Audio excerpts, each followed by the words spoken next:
Happy Saturday! This is Mr. Whalen. I'm creating this little video so we can talk a little bit about the AP Modern World History exam coming up in spring of 2020.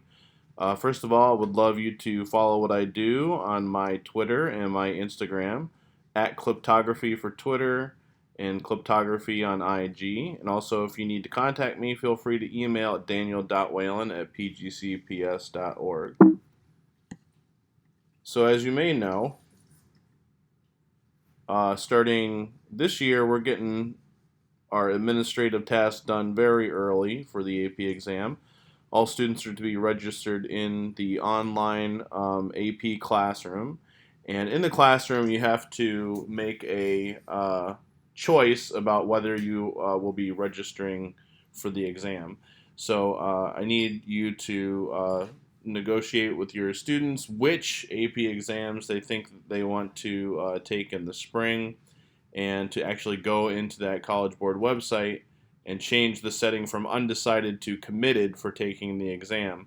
Once you do that, it's required that payment be made by October 31st. So we don't have a whole lot of time left in this month to make a decision, but I thought as consumers it would be a good idea for you to have some more information. So this is the result from our first topic, 1.1 and 1.3 quiz, which was given, I think, about the second or the third week of the semester. And as you can see from these green bands here, in all of the classes, more than 50% of the students performed with a score of 55% or higher.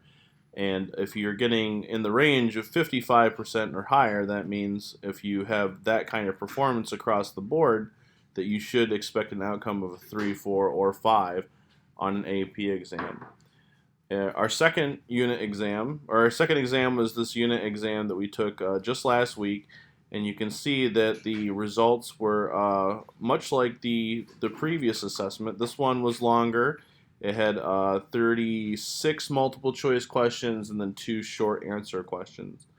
And so, based on the performance of the whole class, my goal is to have every student elect to take the AP World History exam. And in order to sort of clinch our success, one strategy that I'm going to ask you to support me in is using the iScore5 review app for AP World History. So this is an application that you can get on Android and iOS phones and tablets. We won't need it until about March 2020, and the cost is $4.99. In years past, I've had students buy review books, and sometimes you get like a CD in there with some review software.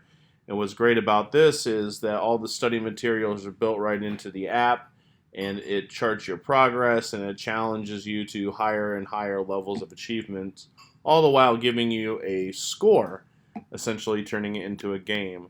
And we will use the scores from the app to give students grades. And this will help them with their individual review to work on their strengths and weaknesses. And I'll use the data from the AP classroom to conduct a whole class review between the end of March and the time just before the exam in May. So in addition to this conversation about the probability of success, which seems very high, and I'm very pleased about that, there's also an economic component to it.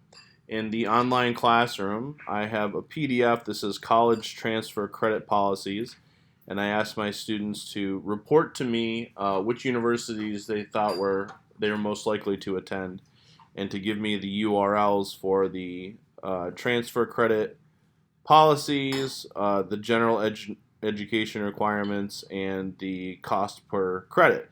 So what I've included in this PDF are their responses with the cost per credit hour, the transfer policy, and the name of the university. So you can have a conversation with your student concerning which places they're planning to apply and help you make a decision about which exams to pay for. In a scenario where the university doesn't take AP World History, you might want to spend that money in a different AP class that your students enrolled in. And if they're in say, an AP Science or something like that, and they're planning on doing that for a major, they may have to repeat those classes anyway, but they could use a credit from AP World History to satisfy a general education requirement. And in that instance, they're going to walk in the door not only ahead of some of their peers, but also with an immediate savings. And you can calculate that by using some of the information that's in this PDF. So I hope that you will have a conversation this weekend about what the best set of exams to elect to take will be for your student, and to make that decision before October 31st, when payment is due and commitments are to be marked in the AP College Board website. Thank you very much for your time, and have a great weekend.